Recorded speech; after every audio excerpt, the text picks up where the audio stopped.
Hi guys, welcome back. This is Love Heals and my name is Debbie. In this video I'll be explaining what CBT is, what it stands for, very briefly, and I'll be ending my video with 7 tips of some CBT techniques that you can begin to put into practice for yourself. These tips will also help you with unhelpful thinking errors and unhelpful ways of thinking that I explained in my last video, so make sure to check that out in the cards. So yes, this is Love Heals. My channel, on this channel you will see a lot of content around psychological, emotional, mental well-being, self-growth, self-development, and how to be the best version of yourself. Practical steps, tips and gems is what I like to offer on my channel. And you'll find that I just explain things in a very simple and easy way, in layman terms. Yeah, I don't like to use big fanciful words. So I hope you'll stick around to the end to take something with you. Yes, so the big question, what is CBT? Now I'm sure you've heard about CBT before. CBT actually is the best researched way of treating anxiety disorders, treating mood disorders like depression, clinical depression, all sorts of mood disorders. It is the best researched way, and it's a talking therapy. And the CBT, actually the C stands for cognitive or cognition, the B stands for behavioural, and the T stands for therapy. So the word cognitive or cognition basically is the mental process in which you can know and learn. It's also how you understand things. So basically in your whole life of education, how you've grown to learn, how you've grown to read, that's because of your cognition. So it's the process of learning, it's the process of understanding, it's the process of attaining wisdom, it's the process of receiving knowledge, understanding and being able to comprehend it, to understand it, to apply it to your life. So we have people that are low cognitively and we have people that are high cognitively. But of course in the context of emotional mental well-being, it is the mental process of how you deal with your emotions, how you deal with stressful situations, how you deal with life. And so the B in CBT is behavioural. So that's your responses to internal and external stimuli. So how you respond to stimuli, how you behave, how you act, your actions, what you do, how you embody situations, what you do in your responses to life, basically your responses to people, your responses to yourself, your responses to people that you come across with. How do you behave and how do you act? So in CBT we'll be looking at your actions, and then last but not least, the T in CBT stands for therapy. Therapy is a healing process, and it's a form of treatment, usually when you speak to a trained professional. So we have many therapists out there. I happen to be a qualified drama therapist, which is also talking therapy, but it's a therapy that involves movement and projection and role. So if you want to know more about what drama therapy is, I will link it above in the card so you can check that video out if you're wondering what is drama therapy. So that is what CBT stands for. So in therapy we want to look at how you can improve how you behave, how you can improve your thinking, how you can improve your mindset. It deals with trauma, stressful life events, matters of your development that went wrong. Talking therapy, really looks at how you can heal from unfortunate circumstances that you faced growing up and as a child. So that is the brief, that is the ins and the outs. That is what CBT is. Now CBT focuses on 3 main components. We have thoughts, feelings and behavior. So the thoughts in your head, your behavior, how you act, how you move, and then your feelings, how you feel in your body, what your body is telling you. And the whole idea of CBT is to link those three things together, see where they overlap, see where they interchange. It's about being intentional about what you're thinking, being intentional about how you're behaving, and being intentional and knowing and being aware and identifying how you're feeling. And that is what a trained individual, trained person in CBT would help you get through. It's a process of knowing those things, naming those things, and understanding those things so that you can link them together and begin to progress in your emotional and mental well-being and wellness. So that's CBT in short. Very easy, very simple. Now to the tips part of this video. I'm going to go through 7 tips of how you can begin to work on your thinking, how you can begin to work on improving your mindset, how you can begin to improve on how you deal with stressful situations.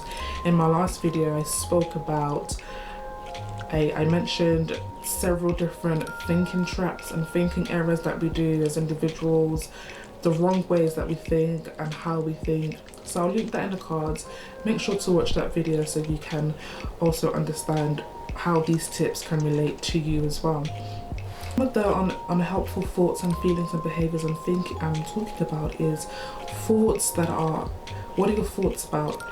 Thoughts that are self-critical, thoughts that of course are negative, thoughts that are gloomy, thoughts that are dark, thoughts that are labeling yourself in a very negative light, or labeling other people in another light, thoughts that are harmful, thoughts that cause you stress, thoughts that are very unhelpful, thoughts about quitting, not giving up, thinking that no one likes you, thinking that you're always rejected.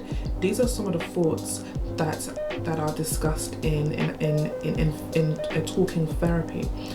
And behaviors such as withdrawing from people, isolating yourself from people, isolating yourself socially, isolating yourself from your friends, isolating yourself from loved ones, from family, not going out as much as you used to, and basically cutting yourself out from the world, basically cutting yourself out from things that you would normally do in your active daily living. And then the feelings are feelings of feeling very low, very tearful, feeling very depressed, or in the case of anxiety, feeling very stressed, having panic attacks, heart palpitations, sweating. I have a video both on symptoms of depression and also symptoms of anxiety, and what your body tells you when you're feeling anxious or when you're feeling low, feeling depressed, or even feeling suicidal. So I'll also link that in the cards. But yes, that is what CBT is. Now for the next part of the video, I'll be going into some several helpful tips about how you can begin to put some CBT techniques and practices into action for yourself. If you watch my last video, I mentioned several thinking errors. I think it was 7 or 8 thinking errors and traps that we often find ourselves in when we're in a difficult situation. So if you go back to that video, these tips will make more sense. So the first tip that I'll give you when you're in a situation that you don't know how to get out of, you're between a rock and a hard place, is to first of all identify your thoughts. If you can begin to make a list and name your thoughts, what are you thinking? So think about what you're thinking, right? What is the nature of your thoughts? What do you think about yourself? How do you view yourself? How do you see yourself? I also have a video on self-esteem. I'll link that in the cards. So you want to identify your thoughts, identify them and name them for what they are. And in my second tip is to judge your thoughts. When you have then thought about your thoughts, take your thoughts to court. That's actually a play on words that we use with the young people. Take your thoughts to court. When you look at your thoughts, what is the nature of your thoughts? Are your thoughts usually quite judgmental to yourself? Are your thoughts very critical? Are your thoughts very dark and gloomy? Are your thoughts basically not doing you any good? Do you think negatively about others? Do you think negatively about those that are around you? That is my second tip for you. And the third tip is for you to begin to separate your thoughts, your feelings and your behaviors, because we often use them interchangeably. You know, the way we behave, especially with the thoughts and the feelings, we sort of merge them, and it can be a blurry line. But you need to know that with feelings, it's how your body is responding, and your thoughts obviously is the conversation that's happening in your head. So if you can begin to separate your thoughts, your feelings and behaviors, separate them so that you can actually begin to realize, okay, which one is influencing the other more than the other, etc. The fourth tip is to pay attention to your language. Pay attention to your speech. Often your conversation, the nature of your conversation, the content of your conversation, the things that you say to yourself, the things that you say to people, especially those that are close to you. What is the nature of your speech? What do you talk about a lot? Is it negative things? So if you can pay close attention to your language, that will give you a very good indication about what you're thinking. Because literally, well, right now, for example, I can only say to you something that I thought about, because I can't just begin to go blah blah blah blah blah blah blah blah. Well, I can, but it's not coherent, it's not clear. So if I'm trying to make sense to you, I've thought about it, and then I'm able to share it. And then another tip I'm going to give you is to, if you're in quite a difficult situation, think about how you would advise a friend. Have you noticed that when we're giving advice to people, it comes so freely, because we're not feeling it ourselves? You may be able to sympathize or empathize, but you often find it easier to give someone else advice, and when you're in exactly the same situation, you just can't see the way out. Have you noticed that? So if you're in a negative situation right now, if you're in a situation now that you don't quite fancy, what would you tell a friend? And what you tell that friend, knowing that it's coming from a good place, right? Knowing that it's coming from a place of love, give that advice to yourself. That's a technique that I often use in dramatherapy is role work from a role theory. So what are the roles that you play?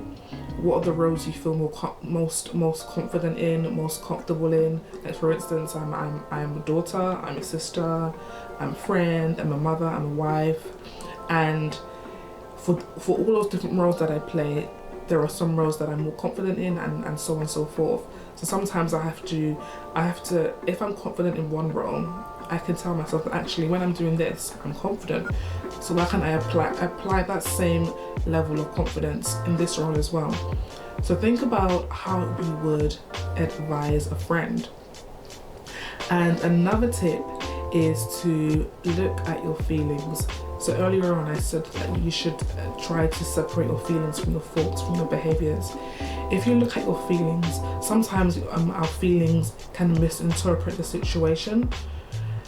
For instance, if I woke up on the wrong side of the bed and I go outside and I go about my day and I'm just feeling grumpy, I don't feel well, perhaps I'm under the weather, I've got a cold, I might be a bit more snappier, I might snap, and I might not see the situation as it really is because I'm in my feelings, or I'm moody, or I'm having mood swings. So if you look at your feelings, look how you're feeling, and then look at the situation. Is your feelings causing you to misinterpret the situation? So you want to not allow your feelings to interpret the situation and actually face the situation as it is and as it presents itself, and not allow negative feelings to control how you then respond and behave. And then the sixth tip, I've lost count what tip I'm on. The sixth tip is to face your fears, and this is especially good for those of you that are struggling with anxiety. Face your fears. If you're quite avoidant in behaviour, so that's, you know, quite a popular one. If you're avoidant in behaviour, avoidant in nature, you avoid situations to grow, you avoid situations to stretch yourself, you avoid situations to conquer. You want to begin to try to face that by facing your fears. Go to the place that you've been avoiding, especially if it's not going to cause any harm or danger to yourself or family. Go to that place. Do that thing that you've always wanted to do, but because you were afraid that you'd make a mistake, you haven't done it. Do it anyway. Face that fear. Speak to that person that you said that if I speak to them, they won't like me, they'll think I'm this, they'll think I'm that. Speak to that person. Do the things that you've been avoiding. That is a very key tool in CBT, and it falls under exposure, a gradual exposure therapy. It's a CBT technique. You want to gradually face your fear. Gradually do the thing that you've been avoiding and that you've been anxious about for so long. Because the reason why you should do that, because that in turn will then in turn improve your mood. So if you've been feeling low because you've been avoidant, if you then do the thing that you were avoiding, your mood will then begin to boost. I'll also have a video on how you can boost your mood. So one tip that I left out of that video is to do the things that you have avoided. Do the things that you avoid. Face the fear, and it will do you a lot of good. You'll feel good, and then you can pat yourself on the back. And then last but not least, my seventh tip for you is to learn to relax. Whew. I've noticed that I was even quite tensed up in this video. I've now relaxed. But it's to learn to relax. And there are several ways to relax. For instance, I like silence. A tip is to know how you relax. When you're studying or trying to take in something, do you do it with music? Do you do it in silence? Do you do it while you're walking? I like to learn in silence, and so I know that I relax and I can take in knowledge. I am very productive when it's silent. I don't mind silence. I like silence. It doesn't scare me, it doesn't bother me. I like it. I can think. Unfortunately for me, I can think, and my thoughts are not always negative. I have quite a balanced way of thinking, so I'm not alone with my thoughts, as you would say, because my thoughts are not dark. And even if dark thoughts come in, I know how to quickly correct them. So you want to learn how to relax. If you would like a video on some relaxation techniques, definitely let me know in the comments below. But yes, we've come to the end of the video. I hope you now understand what CBT is and how CBT crosses through many talking therapies like Dramatherapy that I do. I hope you would subscribe and hit the notification bell so that you're notified when I post. I post weekly. And definitely leave me a comment if you have a question or you want me to clarify something. Let me know in the comment section below. And of course, give my video a thumbs up if it helped you. So I'll see you in the next video. Bye guys.